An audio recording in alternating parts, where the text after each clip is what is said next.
每当他一觉醒来，脸上就会出现伤口，手臂上也有抓伤。他确定不是自己抓的，自己的指甲很短，根本抓不出来这种效果。他现在怕得很，给卧室装上了监控，结果却让他更加迷惑，把屁股在他脸上蹭来蹭去。睡梦中，他下意识地把猫推开，接着猫咪的行为更加诡异，在地上不停地抽搐。主人一脸疑惑，为什么白天乖巧的猫咪晚上会对自己做这种事情？而且每次主人出门后，它的行为也很古怪，变得焦躁不安，愤怒地撕咬被子。这只猫到底怎么了？专家查看录像后猜测，猫咪应该是梦游了，它可能做了噩梦，把主人当成了假想敌。经常出现这种情况的话，说明和它小时候痛苦的经历有关。主人这才恍然大悟，说猫就是他捡来的。发现它的时候，看着马上就要死了，医生建议可以先给它吃药试试，还要给它更多的陪伴，让它知道自己并不孤单。晚上，主人还用上了安神香薰，甚至打开了专门给猫听的音乐。它听了一会儿就开始犯困，那它晚上还会咬主人吗？只见半夜小白又醒了，径直来到主人旁边。这次小白没有下嘴，趴在主人旁边再次睡了起来，一直到天亮，小白都没再出现奇怪的行为。看起来小白已经康复了。然而接下来这只猫咪的行为更加迷惑。这只猫每天往主人脸上撒尿，看到主人熟睡后，接着蹲在主人旁边，直接往脸上吃。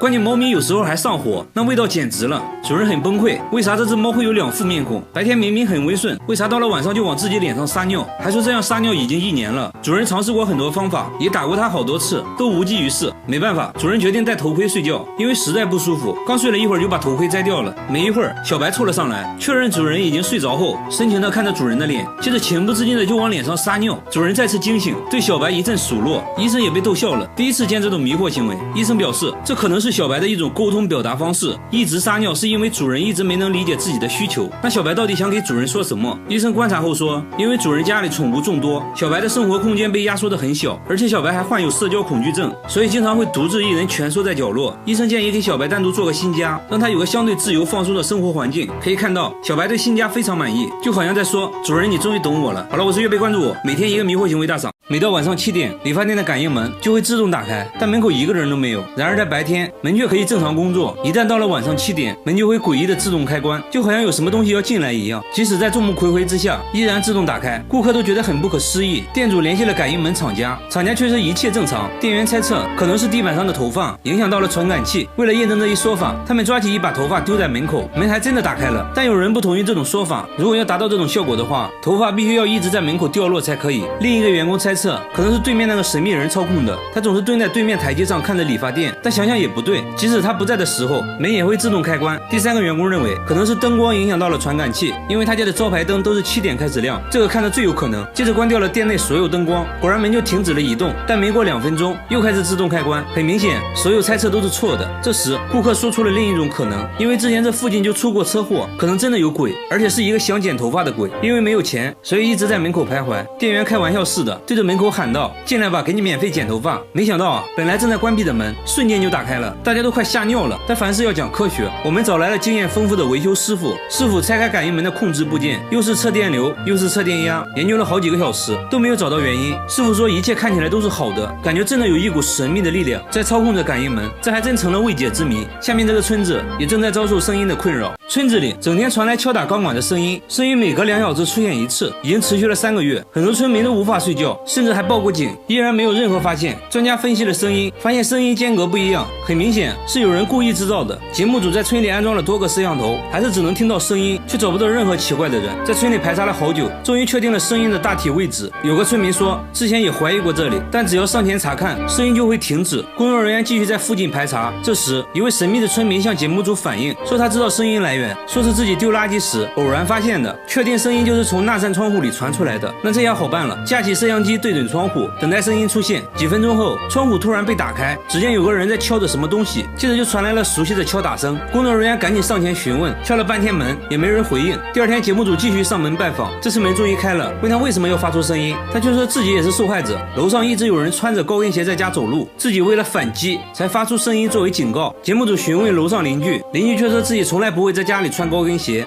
这就奇怪了。医生认为他患有被害妄想症，以至于出现了幻听，必须要接受心理治疗。经过多次劝说，他终于同意接受治疗。困扰村民3个月的声音终于停止了。这还没完，下面这座空房子又发生了怪事。这座没人住的房子里经常传来说话的声音，还一直出现一些新鲜食物。附近的村民说，每天晚上都会出现一个男人，但房子的主人4年前就去世了。那这房子里面到底是谁？节目组决定在门口蹲守。这时，一个穿着白色衣服的人走进了房子，工作人员小心翼翼地靠近，只见他拿出了一堆盒饭，接着和照片上的人说话，甚至还喂照片吃饭。喂了一口饭后，他好像感觉到照片上的人对饭菜不满意，他接着说明天带个大鸡腿。工作人员上门询问，他说照片是他哥哥，照片后面还摆着哥哥的骨灰盒。自从哥哥去世后，他就一直和哥哥的照片一起吃饭，一起睡觉。起床后第一件事就是擦照片，给哥哥道别后就回到了自己的家，家里也摆满了哥哥的照片，还一直对着照片说话。妻子也见怪不怪了，原来在他们小时候父母就去世了，哥哥不得不辍学打工，承担起了照顾弟弟们的责任，还说哥哥经常把好吃的让给他们，因为哥哥去世的时候自己没来得及参加葬礼，感觉非常愧疚，久久无法释怀，只想尽量去弥补遗憾，所以才会一直陪着哥哥。好了，我是预备关注我，每天一个迷惑行为大赏。